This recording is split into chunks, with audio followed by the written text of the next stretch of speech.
आज भी लाखों भारतीय प्रोफेशनल्स का सपना है अमेरिका जाना, लेकिन सच ये है कि H-1B वीजा के रिस्ट्रिक्शंस और लॉटरी सिस्टम ने इस सपने को बहुत मुश्किल बना दिया है।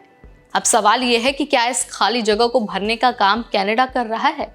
क्या कनाडा की इमिग्रेशन पॉलिसी अमेरिका के H-1B रिस्ट्रिक्शंस का सिर्फ बैंड एड है या फिर एक नया स्थायी रास्ता है ग्लोबल टैलेंट के लिए? आज इन्हीं क्वेश्चंस पर बात होगी। इसी मुद्दे को हम आपको विस्तार से समझाएंगे और आपके सवालों का आंसर भी देंगे। तो चलिए फटाफट आपको सब कुछ बता देते हैं बहुत आसान भाषा में। नमस्कार, मैं हूं आपकी होस्ट नेहा उपाध्याय और आप देखना शुरू कर चुके हैं NBT टेक है। सबसे पहले हम अमेरिका की बात करते हैं। H-1B वीजा स्किल्ड वर्कर्स के लिए है, खासकर IT और इंजीनियरिंग प्रोफेशनल्स के लिए। लेकिन हर साल एप्लीकेशंस लाखों में आते हैं और सीट्स बहुत कम हैं। लॉटरी सिस्टम और स्पॉन्सर कंपनी की डिपेंडेंसी ने प्रोसेस को और ज्यादा अनप्रेडिक्टेबल बना दिया है। इसी कारण से कई टैलेंटेड प्रोफेशनल्स अपने करियर्स को लेकर अनसर्टेनिटी महसूस करते हैं।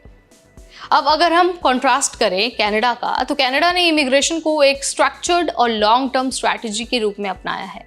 एक्सप्रेस एंट्री, PNP और टेक टैलेंट के लिए स्पेशल पाथवेज, ये सारी चीजें स्किल्ड इमिग्रेंट्स को परमानेंट सेटलमेंट की क्लियर अपॉर्चुनिटीज देती हैं। यहाँ टेम्पररी वर्क वीजा के बजाय प्रोफेशनल्स और उनके परिवार के लिए स्टेबिलिटी और ग्रोथ का रास्ता है। अब अगर हम अमेरिका और कनाडा की तुलना करते हैं तो अमेरिका में लॉटरी सिस्टम है, अनसर्टेनिटी है और टेम्पररी स्टेटस मिलता है। वहीं कनाडा में पॉइंट्स बेस्ड सिस्टम है, यानी कि आपके पढ़ाई लिखाई, आपकी नौकरी के आधार पर पॉइंट मिलता है। प्रोसेस बहुत ट्रांसपेरेंट है और परमानेंट रेजिडेंसी का जो पाथ है वो एकदम क्लियर है। इसी कारण से बहुत सारे इंडियन IT प्रोफेशनल्स अब अमेरिका की बजाय कनाडा को रियलिस्टिक और सेफ ऑल्टरनेट मान रहे हैं। तो क्या कनाडा सिर्फ US रेस्ट्रिक्शंस का बैंड एड है? अब देखिए, काफी हद तक ये बात सच है।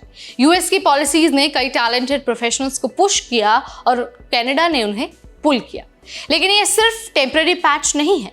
कनाडा ने इसे एक स्ट्रक्चर्ड स्ट्रैटेजी बनाया है जिससे उसका टेक इकोसिस्टम भी मजबूत हो रहा है। हालांकि कुछ ग्राउंड रियलिटीज भी हैं जिनके बारे में जानना बहुत जरूरी है। कनाडा में अपॉर्चुनिटीज बढ़ रही हैं, लेकिन कंपटीशन भी उसी स्तर से बढ़ा है। Cost of living, cold weather और जॉब मार्केट में कंपटीशन, ये फैक्टर्स कंसिडर करने जरूरी हैं। फिर भी कनाडा का इमिग्रेशन मॉडल स्टेबिलिटी और क्लियरिटी देता है जो US में अभी भी मिसिंग है।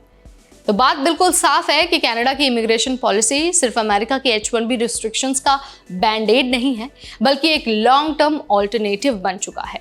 ये पॉलिसी न सिर्फ इमिग्रेंट्स को बेनिफिट देती है, बल्कि कनाडा की इकोनॉमी और टेक इंडस्ट्री को भी फायदा पहुंचा रही है। तो भाई सवाल ये है कि क्या आने वाले सालों में कनाडा ग्लोबल प्रोफेशनल्स का नया हब बन जाएगा? जो भी आपके विचार हैं, जो भी आप सोचते हैं, कमेंट के जरिए आप बता सकते हैं। इस वीडियो में फिलहाल इतना ही। तब तक मुझे यानी नेहा को दीजिए इजाजत। Keep watching NBT take.